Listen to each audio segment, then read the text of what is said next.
warn them 3 times about the challenges of the voyage, and they could, without shame, leave at any of the 3 warnings. And the anchor was cut at each warning, and then if they stayed, off it sailed. So we're going to have 3 challenges or warnings. So concepts function differently in Buddhism than what you're used to. The usual way that you understand academic concepts, oh, that looks like a scribble when you blow it up. Okay, imagine I'm writing on the board, that's what you get. And it's that you've got a whole big conceptual network that you get a concept, and how do I understand this? How do I define it? Okay, what's the definition? Okay, a bachelor is an unmarried man. Okay, in terms of 2 more concepts. And where does this fit in the whole thing I'm learning? And you get concepts and concepts, and everything points to everything, and maybe you've got an observation if you're in one of the sciences, and maybe you don't, and they all point to each other, and there you are. Buddhist concepts, how does that look? All right, so you got this concept, and it's pointing to your mind and how it functions in your actual experience. And see, that's what you need the mindfulness, which is learning to be with your own mind, and the meditation for, because trying to study this without getting familiar with how your own mind to you works, it would be kind of like taking an art history class, but never being shown any examples of the art. No pictures, just the words on the page. It would drive you crazy. All right, now, what is that? I'm going to use impermanence as an example. That's a Buddhist concept. It's very important. It's the first of what are called the 3 marks of existence. So now we're multitasking, because that's part of the content. So you're going to get some content slipped in here. And think about now impermanence. Now, right now, we are all having an experience of impermanence. What you are hearing this instant is completely different from what you heard an instant before, or what you'll hear next, slipping away even as you listen, and I make noises. What you're looking at, you're all looking at something completely different. Your eyes are moving. You have saccades of the eye all the time, even when you hold them still. Each instant of vision is different. What's your right big toe doing? All right, that's different. Never before have you had quite that experience of right big toe, nor will you ever again. It's unique. It's your experience. But what happens when you do it in the usual academic way? Okay. All philosophers, anyone who sits down and says, how do we actually know things? They discover what I've just said, namely permanence. And then what did the Greeks say? Well, that shows that you can't have knowledge with such a thing. The sense is unreliable. You have to get knowledge from, for Plato, metaphysical forms, for Aristotle, abstractions. That's in our cognitive science right now. Only now they're called cognitive representations, right? That's what you really know. You don't know this fleeting stuff from the senses. Neural representations, whatever. But your actual experience is different from that. One of my interviewees, who's been a meditator in a bunch of groups for a while, who comes from Austin, Texas, was going to be driving back. And so every year there's the cognitive science consciousness meetings en route on her trip. And she decided to go. And she's a therapist, see what the scientists were saying about consciousness. And when the next time I saw her, I asked her, well, how were the consciousness meetings? And she said, and I quote, "Those folks wouldn't know a piece of consciousness if it bit them in the ass." Now, what happens when you take one of the Buddhist concepts, impermanence, that's pointing to your experience, and you kidnap it and you bring it into one of these conceptual networks? Well, it's lost. So, it's kind of sitting there looking around saying, huh? And all the other concepts, with the arrows, they're hooking up like mad with each other and having a great time. And this poor little Buddhist concept, and that's what we tend to do when we study them. And the result is you say, oh, this idea is so abstract. Oh, I don't understand this. Oh, it's not defined, because remember, definitions are in terms of other concepts. Oh, this doesn't mean anything. So when that happens, the thing to say is, oops, turn around and point the other direction. It's different from facts, like historical facts. You can't step into the same river twice. All right, one of the Greeks said that, and then another one said something else, and another one said something else, and that's different from the experience of the river and so on. It's kind of different from poeticizing this, like, oh, maidens wither, oh, kings die and pass on, oh, you can't wear the snows of yesteryear. That's actually, it's different from your ongoing experience, but has another property. So we get to now the second challenge. The first is just, relating all the stuff to your own mind, which we're not used to doing, which is that these teachings point through the conceptual mind altogether to deeper aspects of the mind, and we're really not used to kind of allowing that to happen or following things into that. So you're going to get lots of intuitions and intimations and evocations and things that you can't quite get hold of. And instead of saying, what shall I underline, what shall I take notes on, it's kind of, you need to read the whole thing and say, where is this pointing me? And the fruition of doing that is being able to start to see the whiz aspect in whatever it is that's going on, and there'll be lots more on that. And so, again, when you say one of these poetic things happens, oh, the whatever, where the snows of yesteryear, that sets up something going around in your deeper layers that says, what things pass, what things don't, so, to honor that. And the third challenge is that you can't kind of do this all at once. So it's hard to cram for the course. It's good to keep up with all courses. But if you try to shove all of it in at once, it's sort of that. And that now, here's an example where something may point to wisdom. So why don't we keep up? I'm very bad about such things, too. Why leave things to the last minute? Now, part of it is just practical. We have too much to do in the world the way it's structured now. You all have too much in a slightly different way. But I think part of it is the recognition that being unwilling to do effortful things that come from the wrong kind of effort. And there's a recognition that there's a different kind of effort running around our culture now, and it's called things like flow and being in the zone. And so the thing to do with this or any class is to recognize, oh yeah, I don't want to kind of hack away at this stuff the way I usually do. I want to do it in a different way, but maybe I have to do a little hacking before the different way will manifest itself. And this is, we'll talk about effort and action and so on way later in the course, and hopefully we will come back to that. All right, so let's now end with a little contemplation. Whether or not you end up in the course, you just might want to do.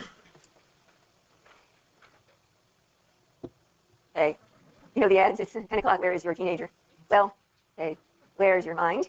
And so for the next day or two, until you come back to the class or whatever for life, periodically check in and ask yourself, all right, what's my mind doing now? You know, stressful things will happen and you discover what do you mean I'm not registered? I sent you the money. This is, how could you possibly think, you know, this whole system is, oops, what's my mind doing? And is that so? You know, is that really so? And let yourself have a bit of space around it. All right, now, any questions that you want to yell over the rustling of paper? Oh, where they are floating around. We ran out, oh, good heavens, I don't believe it. Where you get them is, if you want them before Wednesday, email me and I'll email them to you. Pardon? All right, do I have one up here? Yes. Okay, one more announcement. Okay, if you didn't get a sign-in sheet, for 1 minute. Oh well. If you didn't get a sign-in sheet, write a note on a piece of paper of your own. Your name, are you registered? If yes, that's all you need to do. If you're not registered, are you on the wait list or not? And are you a freshman, sophomore, junior, senior, and why do you want to take the class? Yes. The email is the sign-in information? Yeah, better scribble something down. Yes. And there's that, and then there's the sign-in sheet. This is not. I just gave away my last one. It's that one, where you sign in. All possible alternatives to the class, which I have another one of. Yes, okay. There are more sign-up sheets. Yeah, like you could take the class as an independent study, and there's a seminar that you might want either with it or instead. Okay, there are more sign-in sheets. The one on. Oh, thank you. Bancroft. Oh, yes, or email me. You'll send it. And here's the sign-up sheet. Okay. Oh, yes. Yes, and here it is. Okay, yes. It looks promising because it's not as big a mob as it could have been. And the fact that these weren't all used up because I made 350 of them encourages me. And so will this be done manual that you No. I talked to you for Yeah. No, actually, no longer do we have manual things. You need to be on the wait list, but you are. Yeah. So, yeah. Okay, so just have to... Right. Yeah, that won't happen until I just talked to our student services person right before coming here. Third week of classes, she'll move people in. Okay. Anyone who needs another sign-in sheet? I'm interested in taking a seminar. I currently have a class in 12, which I might take. Which I might take the seminar. Because when if I come in at 12? Sure. Yeah. Excuse me. I'm from JTU, Buffalo School. Oh, yes. Can I take the course? Let me try signing this. Because it's an impacted class, it may not go through the administration. Okay. If it doesn't, you can take it as an independent study, and I'll work something out with GTU. In fact, well... Do I do anything for independent study? Well, we'll straighten that out later. Okay, thank you. Yes. Yeah, well, there may be some more stuff. I've got some guest lecturers. They may want you to read some of their stuff. We'll cope with that when it comes.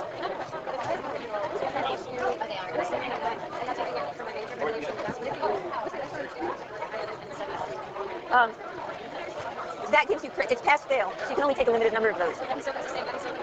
Oh, yeah. Yeah. Well, why don't you email me and we'll discuss it in more length, because they're going to throw us out of the room shortly when the next class comes pouring in. You have to talk with, what's your major?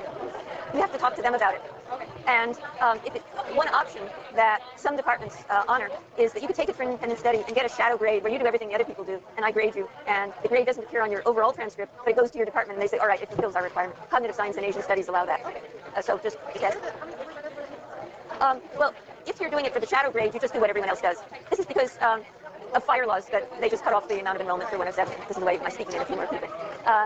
If you're doing it as a regular independent study without the shadow grade, you can decide whether you want to take exams or write a paper for each exam.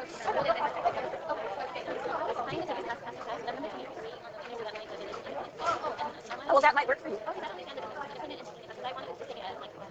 Oh, yeah, the independent one might work great for you. Then you wouldn't have the stress of the exams. You just write papers. Yes, yes. Okay, that should be on your sheet. The frequently asked questions. Oh, that it's in combination. If you read the syllabus plus this sheet, it answers all that. Whoops. Did we run out of that? I bet they're around somewhere in the class. Yeah, yeah. There's absolutely no limit on the independent study, so I could guarantee you that. Okay. Thank you.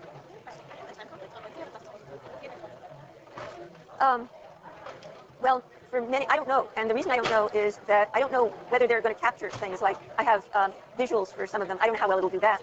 Probably will be, also sometimes their technology fails. And then some of them will not be webcast because I've got 2 videos where there's a copyright problem. But I could tell you those days. Yeah, also I've got guest lecturers and they might not agree to be on the webcast. Okay, well. Okay, but, anyway, that's, yeah. Okay. I just want to know how you feel now. Yeah, I have to see how many people come back on Wednesday. It may just have cleared out. But I'll remember you. Okay. Right there. No, I mean, in terms of the PowerPoint system. I mean, list the cable.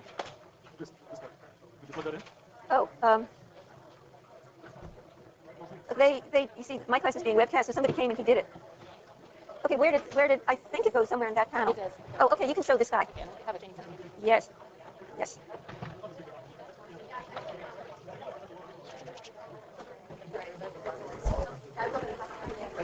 Yeah. The best thing is just.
For those of you just coming in, this raffle card we're handing out is good for $25,000 for the first year of grad school. So fill one out. Thank you very much. Have a good first day class.